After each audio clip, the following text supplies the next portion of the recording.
ಹಳ್ಳಿಗಳಲ್ಲಿ ಆರೋಗ್ಯಕ್ಕೆ ಒಂದು ಭಾಳ ಒಳ್ಳೆ ಡೆಫಿನಿಷನ್ ಐತ್ರಿ.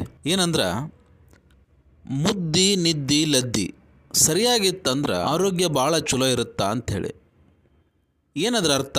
ಮುದ್ದಿ ಯಾರು ಸರಿಯಾಗಿ ಹೊಟ್ಟೆತುಂಬ ಆರೋಗ್ಯವಾದಂತಹ ಊಟ ಮಾಡ್ತಾರೋ ಅದು ಮುದ್ದಿ, ಸರಿಯಾಗಿ ಮಾಡುವಂಥ ಕಣ್ತುಂಬ ನಿದ್ದಿ, ಹಾಗೂ ದೇಹದ ಕಲ್ಮಶಗಳನ್ನು ಹೊರಗುಯ್ಯೋದಕ್ಕೆ ಲದ್ದಿ ಅಂತ ಹೇಳ್ತಾರೆ. ಇವತ್ತಿನ ವಿಡಿಯೋದಾಗ ಈ ಲದ್ದಿ ಬಗ್ಗೆ ಮಾತಾಡೋಣ ಬರ್ರಿ. ಊಟ ಮಾಡಿದ್ದು ಪಚನ ಆದಮೇಲೆ ದೇಹದಾಗ ಉಳಿದಿರುವಂತಹ ಕಲ್ಮಶ ಹೊರಗೆ ಬರಬೇಕು, ಅದಕ್ಕೆ ಲದ್ದಿ ಅಂತ ಹೇಳ್ತಾರೆ. ಅಥವಾ ನಾವು ಏನೇನು ಸಂಡಾಸ ಅಂತೇನು ಹೇಳ್ತೀವಿ ಅದು ಸರಿಯಾಗಿ ಬರಬೇಕು. ಬರಲಿಲ್ಲ ಅಂದಾಗ ಮನುಷ್ಯಾಗ 108 ಕಾಯಿಲೆಗಳು ಗಂಟು ಬೀಳ್ತಾವೆ.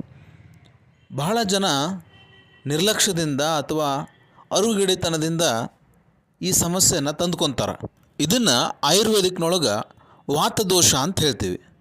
ವಾತ ಸುಮ್ಮಿದ್ದಾಗ ಚಲೋ ಕೆಲಸ ಮಾಡತ್ರಿ.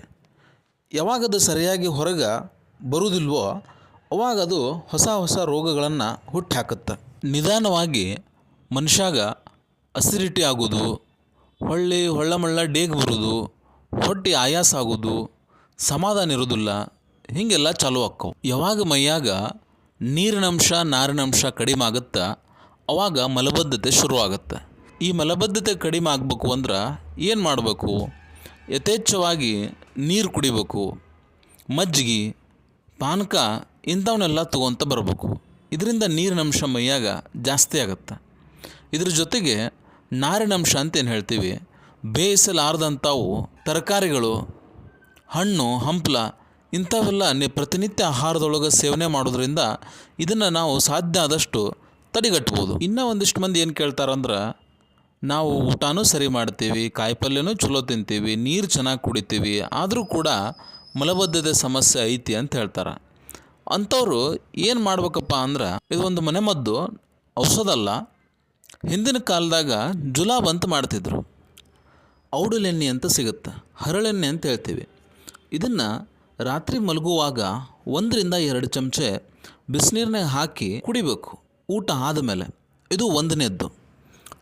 ಇನ್ನು ಎರಡನೇದಾಗಿ ರಾತ್ರಿ ಈ ಧಾನ್ಯಗಳೇನು ಬರ್ತಾವಲ್ಲ, ಶೇಂಗಾ, ಹೆಸರು ಕಾಳು, ಮಡಕೆ ಕಾಳು, ಇವು 3 ಸಮ ಪ್ರಮಾಣದಾಗ ತೊಗೊಂಡು ನೀರಿನಾಗ ನೆನೆ ಇಟ್ಟು ಅದನ್ನು ಬೆಳಗ್ಗೆ ಎದ್ದು ಒಂದು ಮುಟ್ಟಿಗೆಯಷ್ಟು ತಿನ್ನಬೇಕು. ನೆನೆ ಇಟ್ಟಂತಹ ಕಾಳು, ಮೊಳಕೆ ಬಂದ ಕಾಳಲ್ಲ.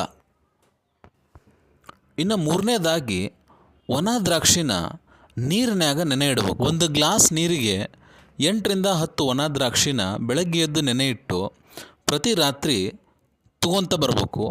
ಇದ್ರ ಜೊತೆಗೆ 1 ಗ್ಲಾಸು ಹಾಲು ಕುಡಿಬೇಕು. ಇದರಿಂದನೂ ಕೂಡ ಮಲಬದ್ಧತೆ ಕಡಿಮೆ ಆಗುತ್ತೆ.